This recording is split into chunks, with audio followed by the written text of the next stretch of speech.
I want to remind the government and the House that there had developed a practice, good practice started by Prime Minister Bruce Golding, where those committees that were regarded as oversight committees to promote transparency, to ensure the separation of powers, which is a fundamental principle under which we operate, fundamental principle.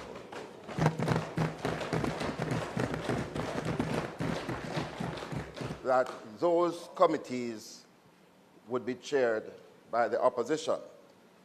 And it was a deliberate move on the part of Mr. Golding. In fact, he didn't come here and announce the chairmanship. He instructed his members in the committee that when they first met, they would elect an opposition member to chair those committees. Yeah. And it worked well in the period when he was Prime Minister, when the House shifted and we became government.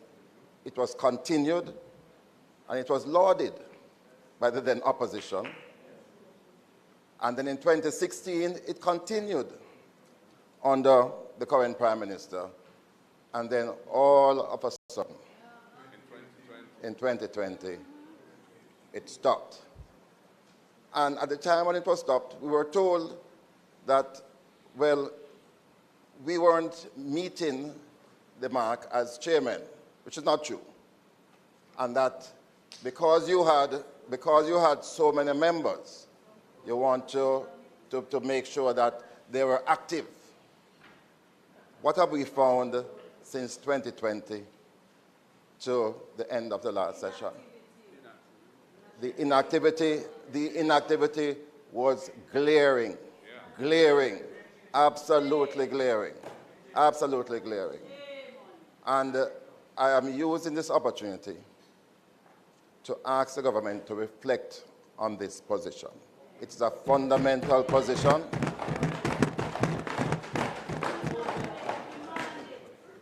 It's a fundamental position, and it is not in breach of the standing orders, because the standing orders allow the members to determine who they want to chair. But it's a policy, and it has to be based on greater principle of openness, accountability, and a full separation of powers, checks and balances. So we want to bring that to the attention of the government, and that when these committees do meet, we are going to be forceful in advancing that position for the chairmanship to reside in the opposition on behalf of the people of Jamaica.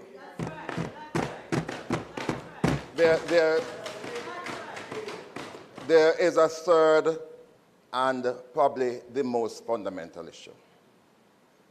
We speak about the separation of powers doctrine.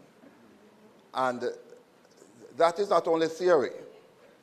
It is the safeguard of our democracy. And the standing orders were very clear when they were first promulgated that there is a role for ministers, but there's a role for the executive. And who are the executive? Cabinet ministers, ministers of state, and parliamentary secretary. And it was never the intention for these three groupings of executive members to be a part of oversight over themselves. Right? And this, notwithstanding the standing orders, can't continue. It is improper for ministers to be a part of the oversight of these committees, and it is totally unacceptable.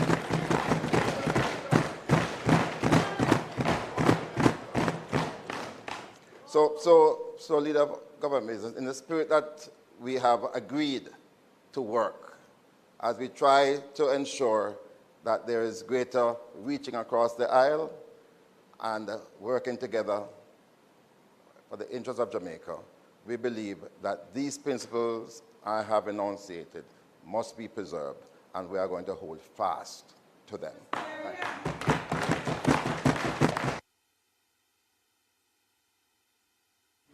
Before you, House Leader, just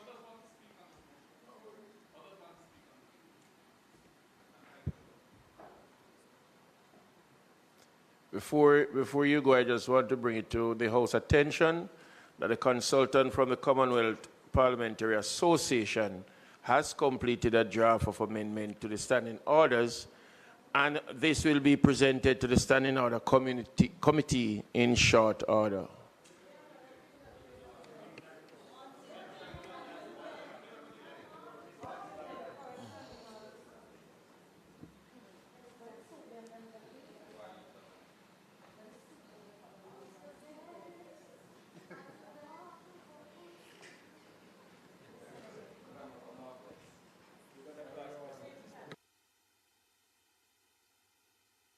Your mic was on, you know. I acknowledge you. The point in my direction. All right, sir, I understand. We'll pay attention to that. All right, sir, I understand. Yeah, Northwestern Catering. Mr. Speaker, I too join with the leader of opposition business in the concern about the new practice of placing ministers on oversight committees. Indeed, Mr. President, while I acknowledge your statement that there will be, in short order, some review of the standing orders, even if that is reviewed, the concern is not removed. Mr. President, Mr. Speaker, we'll get used to it over the next 20 years. But Mr. Speaker, the fact of the matter is that I stand not on hostility to any individual, but out of loyalty to a process of democracy that has served us well. Mr. President, the Westminster system for which we practice has a fusion of power, Mr. Speaker, has a fusion of power which calls for the legislature and the executive to sit in the same house. That has allowed for efficiency of government, that has removed, in many cases, the probability of shutdowns that we have seen in other spaces across the world and gridlock. But that efficiency must also acknowledge and accept that there is a need and a purpose still for separation. That need and purpose cannot be ignored by the simple fact that the fusion. The speaker is speaking. Yes, as long as I'm being recorded. They answered, yes. So, Mr. President, Mr. Speaker, now that I have your attention, I want to reiterate that importance of separation. Mr. Speaker, what we have here with ministers being on oversight committees is that he or she that should be overseen is now offering oversight. The overseer is now overseeing themselves. And that not only is an affront to the process. What's going on, guys? Let me show you where I go to church. I'm a member of the Church of Jesus Christ of Latter-day Saints, and here I meet with friends, family, neighbors, and our community. Have a commitment to collective responsibility, and therefore any single ministry in front of a committee is actually under his own supervision because he was a part of the plans, he was a part of the decision, and he was sworn to the duty of collective responsibility. When we look across the world, we recognize that this practice is frowned upon. In Britain itself, this practice is frowned upon. In Canada, the practice is frowned upon. And recently in Australia, they said that even the majority of the government is a breach to the democratic process of oversight, and that the opposition should actually have majority for real and serious oversight. there can be no... they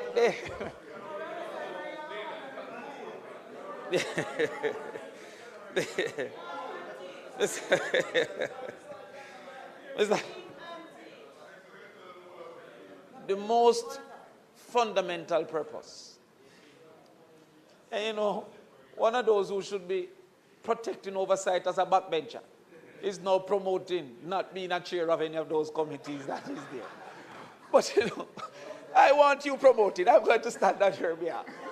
But Mr. President, Mr. President, the real purpose of the legislature is to protect the interest of the people from the abuse of power from the executive. And that is deflated and defeated by the proposals that we have heard here today. Therefore, Mr. President, Mr. Speaker, I ask the government and I ask you, sir, to review the proposals that are putting persons who are in the executive to also be, to be on the oversight committees. With that, Mr. Speaker, I thank you.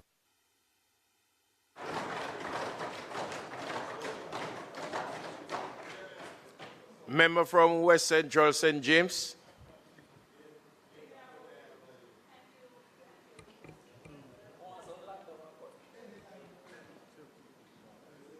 Thank you, Mr. Speaker.